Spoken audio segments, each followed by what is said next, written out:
Good afternoon everybody. मेरा नाम सचिन जालानी है, मैं फिजियोथेरेपिस्ट हूँ CHL हॉस्पिटल इंदौर में। आज का हमारा टॉपिक है easy treatment for neck pain and back pain by physiotherapist perspective. Physiotherapist PNT, P stand for prevention, preventive strategies, और T also stand for treatment. तो मैं यूजुअली अपने पेशेंट में जब भी ट्रीट करता हूँ तो उसमें प्रिवेंटिव स्ट्रेटजी ज़रूर डालता हूँ ताकि वो दोबारा मेरे पास रिकरेंस के रूप में ना आए, और इसके साथ में इलाज तो बताते ही हैं ताकि उनकी जो एट दिस मोमेंट की उस समय की जो प्रॉब्लम है वो जल्दी ठीक हो।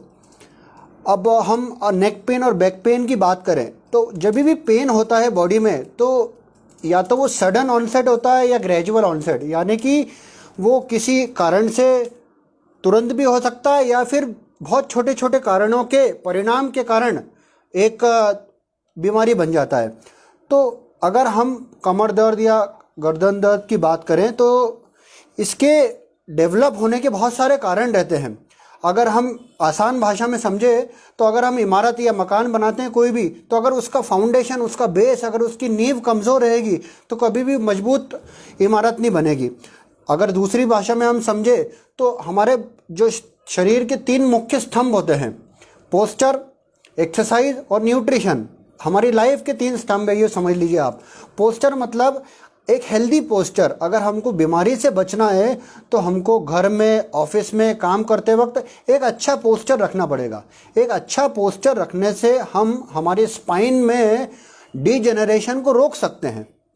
इसके साथ में एक्सरसाइज, हमको नियमित कुछ ना कुछ एक्सरसाइज करना चाहिए जिसको हमको मैंडेटरी बना लेना चाहिए before start of the day. अगर हम वो नियमित कसरत करेंगे तो हमारे हड्डियां, हमारे जॉइंट मूविंग कंडीशन में रहेंगे, उनमें डिजेनरेशन कम होगा, और डिजेनरेशन कम होगा तो उसमें पेन नहीं होगा। और हम एक और बात करें, न्यूट्रिशन, PEN, तो N स्टैंड फॉर न्यूट्रिशन। तो N मतलब हमारे शरीर में कैल्शियम, विटामिन D और B12 नामक पदार्थ होते हैं। कैल्शियम मसल्स का खाना, विटामिन D हड्डियों का खाना, और B12 नर्व्स का खाना होता है। अगर इन तीनों का लेवल हमारी बॉडी में अच्छा है, लेवल बराबर है, तो हमको बहुत सारी मस्कुलोस्केलेटल प्रॉब्लम जो है उससे हम बच सकते हैं।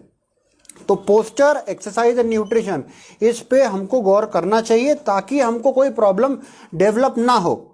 ठीक है। पोस्चर मतलब इसमें हमारे घर में उठने बैठने का तरीका। अक्सर क्या लोग गड़बड़ करते हैं घर में, हम समझे वो, जिससे कि वो प्रॉब्लम डेवलप होती है गर्दन दर्द या कमर दर्द की। जैसे वो रिलैक्स करते हैं तो सोफे के सिरहाने सिर रख के सो जाते हैं, या फिर रात को सोते वक्त 2 तकिया लगा लेते हैं, या फिर वो बहुत ज़्यादा जब कंप्यूटर पे अगर रिलैक्सेशन के वक्त काम करते हैं तो अपना पोस्चर उनका डिस्टर्ब हो जाता है। कोई लोग तो लैपटॉप को लैप पे रख के काम करते हैं अपनी, या पेट के बल लेट के काम करते हैं। तो ये सब जो बेसिक गलतियां रहती है उसके कारण हमारी स्पाइन जो है वो कहीं ना कहीं डिस्टर्ब होती है, उनका अलाइनमेंट डिस्टर्ब होता है और उनमें पेन डेवलप होता है। हम डॉक्टर के पास जाते हैं, एक्सरे कराते हैं और उसमें डिजेनरेशन आता है। तो कहीं ना कहीं हमारी गलतियों के कारण ही हमको प्रॉब्लम डेवलप होती है। तो पोस्चर, घर का जो पोस्चर है, लेटने का तरीका जो है वो बहुत ज़रूरी है। अच्छा, एक और चीज़, हमारा मैट्रेस वो बहुत ज़्यादा गफ़ी वाला नहीं होना चाहिए। लोग आजकल स्प्रिंग वाला मैट्रेस यूज़ करते हैं, वो भी एक नुकसान है। मैट्रेस जो हो वो ना तो बहुत ज़्यादा हार्ड हो, ना तो बहुत ज़्यादा सॉफ्ट हो। एक नॉर्मल सेमी सॉफ्ट मैट्रेस जो रहता है वो हमारे लिए काफ़ी है। और एक पतला तकिया, 2 तकिए बिल्कुल ना लगाएं, लेट के टीवी बिल्कुल ना देखें, सोफे के सिरहाने लेट के टीवी ना देखें, और गोल वाला तकिया जो होता है लोड, वो सबसे बड़ा कल्प्रिट है, उसको गर्दन के नीचे ना लगाएं। यही सारी जो कारण मैंने आपको इन्यूमरेट करे हैं, यही हमारे गर्दन दर्द का कारण बनते हैं। एक और चीज़, कमर दर्द। कमर दर्द जो मैक्सिमम डेवलप होता है पुअर पोस्चर के कारण, तो वो होता है हमारे गलत तरीके से बेंडिंग मैन्योर्स के कारण। हम अगर अपनी शरीर को मजबूत रखेंगे तो कभी कभार हम बेंडिंग कर भी ले, या कभी कभार गलतियां हो भी जाए तो हम उससे बच सकते हैं। अगर हम कसरत भी ना करेंगे, अगर हमारा न्यूट्रिशन जो मैंने बताया, कैल्शियम, विटामिन D और B12 का लेवल भी कम है, और हम फॉरवर्ड बेंडिंग करेंगे और बहुत ज़्यादा भारी सामान उठाएंगे, तो ये कारण बनता है कमर दर्द डेवलप होने का।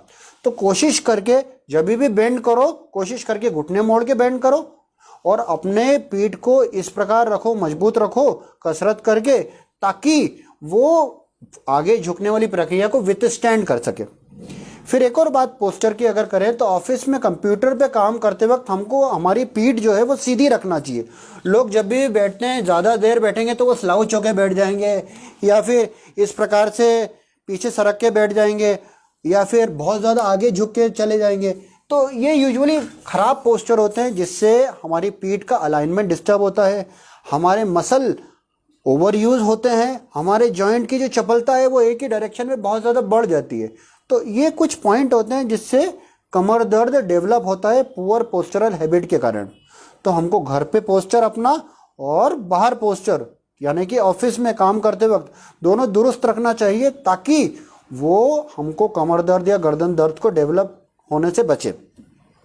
एक और चीज़, अच्छा एक क्वेश्चन आ रहा है, doctor Kavita Verma, physiotherapy is beneficial in case of arthritis? Yes definitely. Arthritis, अब आप स्पेसिफाई करना चाहूँगा मैं, आर्थराइटिस 2-3 प्रकार की होती है। लोकल ऑस्टियोआर्थराइटिस होती है जो जोड़ों में होती है, या रूमेटॉइड आर्थराइटिस हो गई, या अनकाइलोसिंग स्पॉन्डिलाइटिस हो गई। ये मेजर 3 होती है, और भी रहती है पर यही मेजर 3 है। अब अगर आर्थराइटिस का जो नेचर रहता है वो जोड़ों को जाम करना होता है, तो आर्थराइटिस में हमको मूव करना चाहिए, जोड़ों को सही डायरेक्शन में मूव करना चाहिए। अगर जोड़ मूव होंगे तो वो जल्दी लूजन अप होंगे, वो डीजेनरेशन कम होगा उसमें, और हमारा पेन कम होगा। पेन का मुख्य कारण होता है हाइपोमोबिलिटी, जाम होना, या एक ही पोजीशन में स्टेटिक रहना। तो आर्थराइटिस का नेचर जाम करना है, एक्सरसाइज करोगे तो मूव हो जाएंगे, तो आपका पेन कम होगा। अच्छा एक और क्वेश्चन आ रहा है, why is low back pain? यह है वरुण लीलानी के through. Why is low back pain so common in people? Please if someone give me the biomechanical reason. Yes, as I told, कमर दर्द जो रहता है, अगर एक ऑफिस वाले हम बंदे की बात करें जो 8 से 10 घंटा कंप्यूटर पे काम करता है, वो एक ही जगह पे स्टिक रहता है, वो मूव कम करता है, तो ये कमर दर्द या गर्दन दर्द का कारण बनता है हाइपोमोबिलिटी। अगर हमारे शरीर के जोड़ एक ही डायरेक्शन में रहेंगे तो वो फ्रीज होंगे, उनमें मूवमेंट कम होगा, मूवमेंट कम होगा तो वो डिजेनरेट होंगे। इसी के लिए हम आजकल मॉडर्न डे प्रैक्टिस में बोलते हैं लोगों को, हर 1 घंटे में 2 मिनट का ब्रेक लो, और उस 2 मिनट के ब्रेक में आप ऑफिस में वो ज़रूरी कसरतें कर लो जिससे कि आपके जोड़ फ्रीज ना हो, जैम ना हो, हाइपोमोबाइल ना हो। तो बहुत साधारण कसरतें हैं, थोड़ी गर्दन की कर ली, थोड़ी आपने शोल्डर की कर ली, थोड़ा सा रोटेशन कर लिया दोनों तरफ, थोड़ा सा साइड बेंडिंग कर लिया, और थोड़ा सा पीछे की तरफ एक्सटेंशन कर लिया। ये बेसिक छोटी सी चीज़ें हैं जिससे हम फ्रीज होने से बचेंगे। फ्रीज नहीं होंगे तो हमारे जोड़ जो है मूविंग कंडीशन में रहेंगे। This is one of the treatment strategy. अच्छा शिवानी जोशी का एक क्वेश्चन आया है, what 3 things one can do every day to accelerate healing? Keep your posture perfect, do regular mandatory exercise and take a nutritive diet, जिसमें आपका सभी nutritive जो vitamin D, calcium, B12 और जितने अपने विटामिन मिनरल है वो रहे। तो ये 3 पॉइंट्स हैं जिससे आप वेल बींग रह सकते हो। What are the 3 things one should avoid? Yes, answer भी इसी में है। अगर आप अपना पोस्चर जो है वो सही रखोगे, पुअर पोस्चरल हैबिट को अवॉइड करिए ऑफिस में और घर में काम करते वक्त। सडन जो मूवमेंट होते हैं, जैसे कोई 10 किलो का अगर वेट उठाना है तो अपन सडन झुक गए और उसको फोर्सफुली उठा लिया, उसको थोड़ा सा अवॉइड करो। और हम दिन भर सुबह से लेकर रात तक अगर हम थोड़ा सा ध्यान दें तो हम आगे झुकने की प्रक्रियाएं ज़्यादा करते हैं, तो उसको टाल तो नहीं सकते, पर एट द सेम मोमेंट अगर थोड़ा हम एक्सटेंशन यानी पीठ को पीछे की तरह ले आने वाले काम करें तो हम न्यूट्रलाइज कर सकते हैं। हमजा खान के थ्रू एक है, what is causing neck pain? Is there anything that one can do to help prevent neck pain? Yes, मैंने जैसे कहा आप अपना पोस्चर बराबर रखिए घर पे और काम करते वक्त, पुअर पोस्चरल हैबिट को अवॉइड करिए और रेगुलर मैंडेटरी एक्सरसाइज। तो गर्दन की 6 कसरत है जो एक नॉर्मल इंसान कर सकता है। अगर उसको दर्द है तो फिर हम इवैल्यूएशन और असेसमेंट के थ्रू उसका एक्सरसाइज रेजिमेंट डिसाइड करते हैं। बट अगर नॉर्मल है वो और उसको प्रिवेंटेशन करना है, दर्द ना हो या प्रॉब्लम ना हो, तो 6 एक्सरसाइज है। Right rotation, left bending, right bending, extension and flexion, थोड़ा सा क्लॉकवाइज और थोड़ा सा एंटी क्लॉकवाइज, ये बेसिक 6 एक्सरसाइज है जिससे आप अपने स्पाइन का मूवमेंट बराबर रख सकते हो, और जब भी काम करो कंप्यूटर पे अपनी नेक और बैक को स्ट्रेट रखो, स्ट्रेट बैक पोस्चर से वर्क करो, तो इससे हम प्रॉब्लम से बच सकते हैं। Sanjana Yadav sorry, how do heal the pain for sciatica. तो शियाटिका हम समझे, शियाटिका एक बीमारी होती है जिसमें स्लिप डिस्क होती है और डिस्क जो है सड़क के बाहर आती है और वो नर्व, शियाटिक नर्व को कंप्रेस होती है, तो वो बीमारी बन जाती है शियाटिका। अब ये शियाटिका की ग्रेड रहती है, ग्रेड 1, ग्रेड 2 और ग्रेड 3। अगर शुरुआती स्टेज में हमारे पास पेशेंट आता है जिसमें कमर दर्द होता है और खाली बटक तक पेन रेडिएट होता है, तो हम लोग उसको बोलते हैं कि फॉरवर्ड बेंडिंग यानी फ्लेक्शन, आगे की झुकने की क्रियाएं बंद करें, आलती पालती नहीं मांडे, कमोड टॉयलेट का इस्तेमाल करें, स्क्वेटिंग पोस्चर को अवॉइड करें, महिलाएं इंडियन टॉयलेट को यूज़ ना करें, झाड़ू पोछा अवॉइड करें, और एक्सटेंशन रेजिमेंट जो होता है भुजंग आसन वैरायटी का, उसको फॉलो करें दिन में 4 बार। तो उससे जो है वो डिस्क अपनी जगह रियलाइन हो जाती है और शैटिक नर्व पे कंप्रेशन कम हो जाता है। अगर लेटर स्टेज में आते हैं जिसमें तकलीफ थोड़ी ज़्यादा रहती है, तो हमको फिर इंटरमिटेंट सर्वाइकल ट्रैक्शन लगाना पड़ता है और थोड़ा मेडिकेशन देना पड़ता है जिससे पेन कम हो। वरुण लीलानी के through, what to do about back pain in pregnancy time for our loved ones? Yes, तो ये जो बैक पेन होता है प्रेगनेंसी में, अब ये फर्स्ट ट्राइमेस्टर, सेकंड ट्राइमेस्टर और थर्ड ट्राइमेस्टर, इसके थ्रू जो एक्सरसाइज रेजिमेंट होती है। अब क्योंकि बेबी आ गई है तो हम बैक एक्सटेंशन पेट के बल लेट के तो नहीं कर सकते।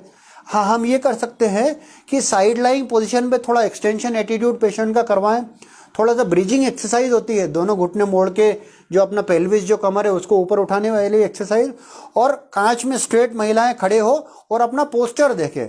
यूजुअली बेबी आगे रहता है तो महिलाएं थोड़ा पीछे की तरफ झुक के चलती है यूजुअली, तो पीछे के जो मसल होते हैं वो एक ही दिशा में बहुत ज़्यादा पीछे हो जाते हैं चलते वक्त, तो उसके कारण बैक पेन डेवलप होता है। तो थोड़ा सा कांच में खड़े होकर अपना पोस्चर न्यूट्रल अलाइनमेंट में स्ट्रेट बैक करें तो उससे पेन थोड़ा कम होगा। ये प्रेगनेंसी वक्त थोड़ा सा एक छोटी सी टिप्स रहती है। Is there any lifestyle change to adapt? Yes. During office, as I told you, or at home, do regular mandatory exercise. सुबह उठने के बाद 10 बार भुजंगासन करो, थोड़ा सा गर्दन की जो मैंने बताई है left right, left bending right bending, थोड़ा सा क्लॉकवाइज, थोड़ा सा एंटी क्लॉकवाइज, थोड़ा सा रोटेशन थोरेसिक स्पाइन का दोनों तरफ, थोड़ा सा साइड बेंडिंग, ये मैंडेटरी एक्सरसाइज है। अगर आप ऑफिस में हो, अगर आपको मैट नहीं मिल रहा है, भुजंगासन नहीं कर सकते हो, तो खड़े होके आप जो है अपना पीछे की तरफ जाने वाली एक्सरसाइज कर सकते हैं, तो उससे एक्सटेंशन मेन्योर होगा, तो आप ऑफिस में भी अपनी स्पाइन को हेल्दी रख सकते हो। और पोस्चर, ऑफिस में काम करो चाहे घर पे, अपना पोस्चर जो है वो स्ट्रेट बैक रखो। स्ट्रेट बैक रखोगे तो मसल जो है वो एक ही दिशा में ओवर यूज नहीं होंगे तो पेन डेवलप कम होगा। असीम Bajpayee, what sources should one believe while they are looking for details about the pain in neck? What sources should one believe while they are looking for details about the pain in neck? So अगर आपको किसी को pen हो रहा है, जितना मैं समझ पा रहा हूँ इस क्वेश्चन को, नेक पेन की ओरिजिन पूछ रहे हैं आप शायद कि क्या कारण हो सकते हैं। तो अगर आपका कंप्यूटर पे काम करने वाले लोगों का, जहाँ पे कंप्यूटर स्टेशन है, उसका अगर जो आर्किटेक्चर है वो सही नहीं है, तो उसके कारण भी नेक पेन होता है। कभी कभार जब काम करते हैं ऑफिस में टेबल कुर्सी पे, तो लैपटॉप की स्क्रीन जो रहती है वो थोड़ी डाइवर्टेड रहती है, जो स्क्रीन का लेवल रहता है वो काफ़ी नीचे रहता है, और जो कीबोर्ड रहता है वो टेबल के यहाँ थोड़ा आगे की तरफ रखा रहता है, माउस भी आगे रहता है। तो प्रोबेबली ये ऑफिस में काम करते वक्त गलत ये जो स्टेशन का प्रोसेस है ये गलत रहता है, तो इसके कारण नेक पेन डेवलप होते हैं।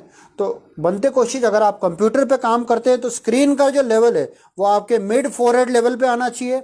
अगर आप कीबोर्ड यूज़ करते हो तो वो ठीक आपके घुटने के ऊपर स्लाइडर के रूप में रहना चाहिए।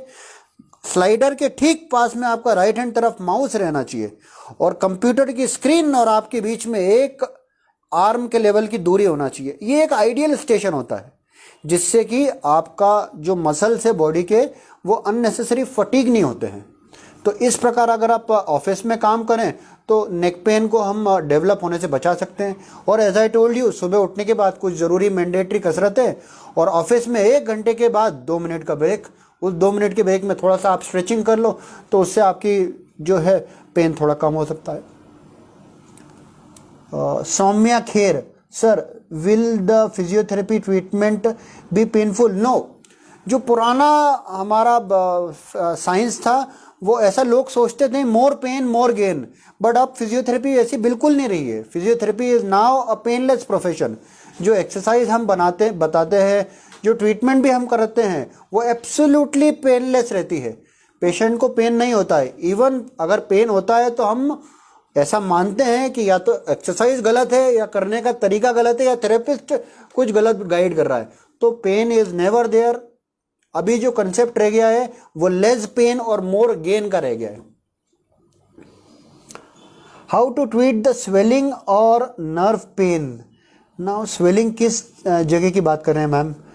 चलो, नर्व पेन है तो शियाटिका वाला पेन है, मैं पहले बता चुका हूँ। शियाटिका वाला पेन अगर है तो उसके लिए आपको एक्सटेंशन वैरायटी की कसरत करना है। अगर आप कमर दर्द के नर्व कंप्रेशन की बात कर रहे हो तो उसमें आपको एक्सटेंशन वैरायटी भुजंग आसन वाली कसरत करना है, और आपको फॉरवर्ड बेंडिंग काम बंद करना है। अगर आप गर्दन दर्द के नर्व कंप्रेशन की पेन की बात कर रहे हो तो आपको गर्दन दर्द में भी जो होता है वो एक्सटेंशन मैन्योर होता है। तो देखें, गर्दन को सीधी रखेंगे, पीठ को पीछे खींचेंगे, और ये एक्सटेंशन आया और गर्दन को थोड़ी पीछे ले गए।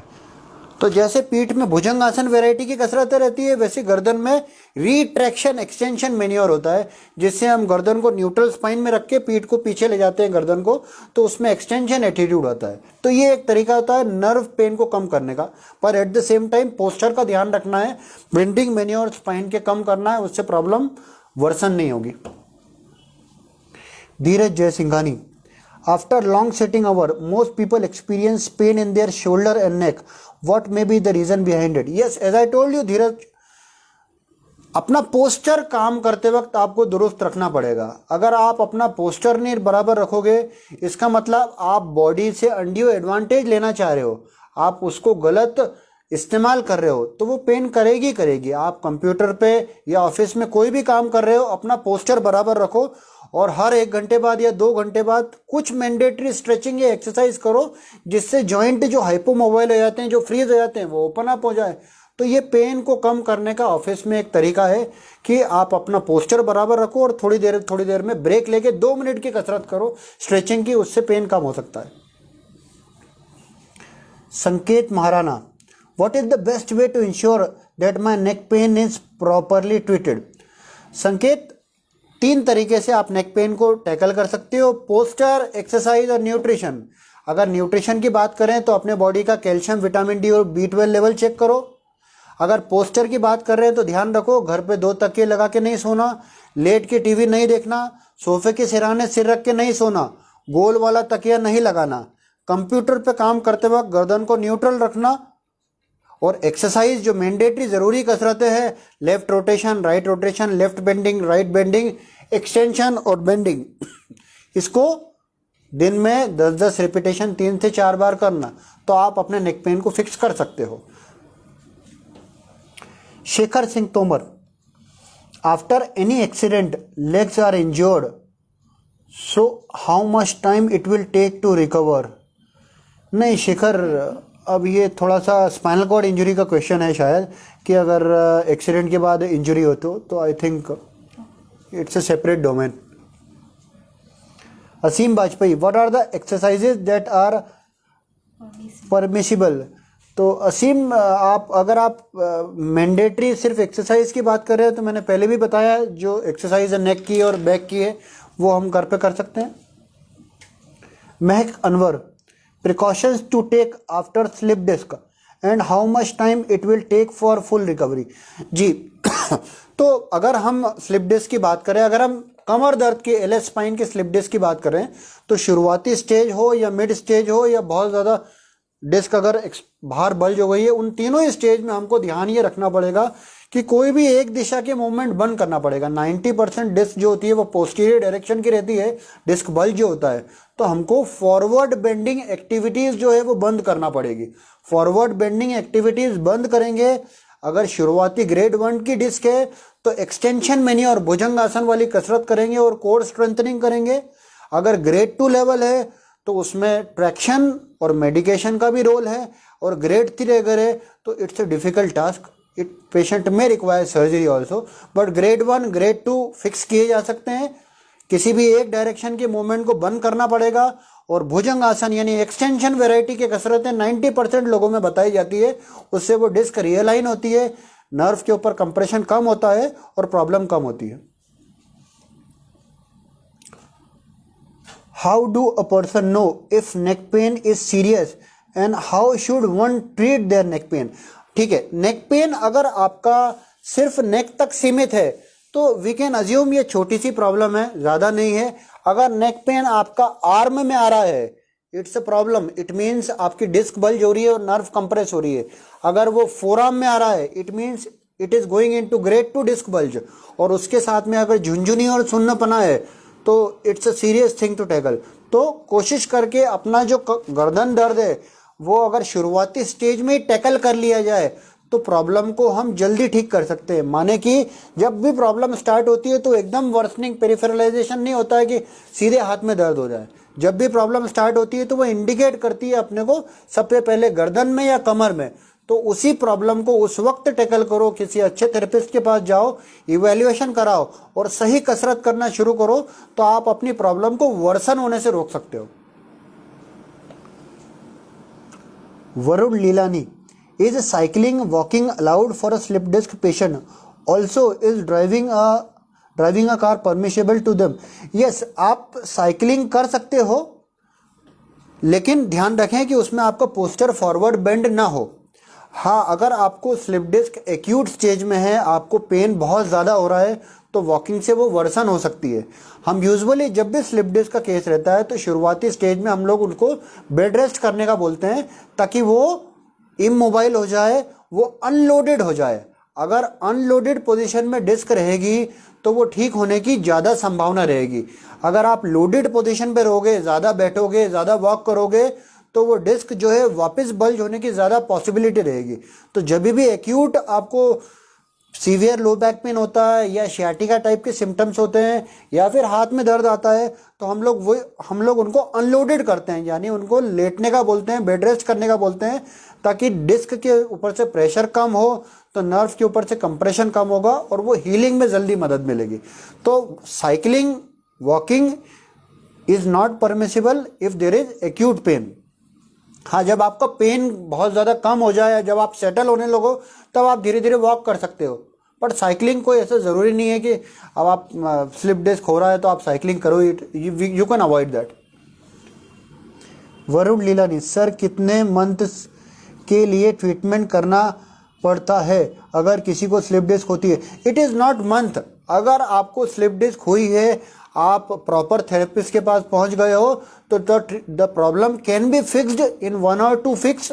हाउएवर जो आपको प्रिकॉशन लेने पड़ते हैं वो 2 महीने तक लेने पड़ते हैं। तो जब भी स्लिप डिस्क आती है हम लोग 4 स्टेज में उसको ठीक करते हैं। Reduction of the rearrangement, maintenance of the reduction, prevention of recurrence and recovery of function. यानी कि डिस्क को पहले रियलाइन करो, उस डिस्क को रियलाइन पोजीशन पर रहने दो, जो प्रॉब्लम, जो प्रोसेस उसको वर्सन करता है उसको प्रिवेंट करो, और फिर नॉर्मल उसके फंक्शन। तो इसमें करीब 2-2.5 महीने लगते हैं, और पूरे आगे झुकने के वाले भी फंक्शन जो है वो लेटर स्टेज में मरीज जो है वो अडेप्ट कर सकता है, अगर उसको सही गाइडेंस इनिशियल स्टेज पे मिल जाए तो। Virendra Rajput, thoracic region pain treatment. Yes, तो हमारी स्पाइन का अपर सर्वाइकल स्पाइन जिसमें सर्वाइकल होता है और C7 के नीचे थोरेसिक रीजन होता है, जिसको हम अपर थोरेसिक और मिड थोरेसिक दोनों को हम लोग टैकल करते हैं। इसमें यूजुअली पेन जो पेशेंट कंप्लेन करता है वो पेन पीछे बीच मिड रीजन में करता है, थोड़ा सा गर्दन के नीचे वाले हिस्से में, और कभी कभार वो पेन हमारे साइड में भी आने लगता है। तो उसका ट्रीटमेंट भी वही है, भुजंग आसन वाली कसरत ही रहती है। लेकिन जो हम भुजंग आसन करते हैं उसमें हमारे हाथ जो रहते हैं वो शोल्डर लेवल पे रहते हैं। अगर आप थोरेसिक स्पाइन को टैकल कर रहे हो तो उसी आप एक्सरसाइज को पेट के बल लेट के हाथ जो है वो आपके हेड लेवल पे रहेंगे, और आप मिड थोरेसिक पेन जो है उसमें आप इसी प्रकार की भुजंग आसन करो, लेकिन हाथ आपके हेड लेवल पे रहेंगे। तो आपको थोरेसिक स्पाइन का एक्सटेंशन मेन्योर मिलेगा और आपका पेन कम होगा। अगर अपर थोरेसिक स्पाइन है तो दोनों हाथ आपके नैप ऑफ द नेक पे रहेंगे और आप पीछे की तरफ जाओगे, तो इस प्रोसेस से जो है अपर थोरेसिक स्पाइन का एक्सटेंशन मेन्योर मिलता है और पेन कम होता है। समटाइम जो रहता है वो एक्सटेंशन से कम नहीं होता है, उस केस में हमको रोटेशन वाला मेन्योर अडॉप्ट करना पड़ सकता है। तो अगेन ये इवैल्यूएशन बाय द थेरेपिस्ट है कि वो डिस्क जो है वो किस डायरेक्शन में हुई है। अगर लेटरल डायरेक्शन में है तो थोड़ा कभी कभार रोटेशन से काम करना पड़ता है, और अगर पोस्टीरियर है तो हम एक्सटेंशन वाली एक्सरसाइज जो मैंने बताई है हाथ आगे रख के, उससे भी काम हो जाता है। Saumya Kher, also how long physiotherapy session कितने लंबे होते हैं टाइप से? How long will each session be? जो फर्स्ट सेशन रहता है, क्योंकि उसमें थॉरो इवैल्यूएशन करना रहता है और ट्रीटमेंट स्ट्रेटजी डिसाइड करना पड़ती है, तो आधा से पौना घंटा लगता है। और अगर नेक्स्ट सेशन से खाली एक्सरसाइज के लिए है तो 15 से 20 मिनट में काम हो जाता है। अगर ट्रैक्शन और डायथर्मी मशीन रहती है जो पेन को कम करती है, जो हम शियाटिका में भी एडवाइस करते हैं, तो फिर पौना घंटा से 1 घंटा लगता है। Sanket, what qualities should I seek when choosing a physical therapist to help with my neck pain? Usually ये जो मैं मेन्योर सारी बताता हूँ ये मैकेंजी पद्धति के थ्रू है, as I am a McKenzie certified therapist. So if one is having a good sound knowledge of anatomy of the spine, having good knowledge of which exercise to be done in which cases, then he is a good therapist, I think. So you need to choose somebody who is having these kind of knowledge, and then you can go through them.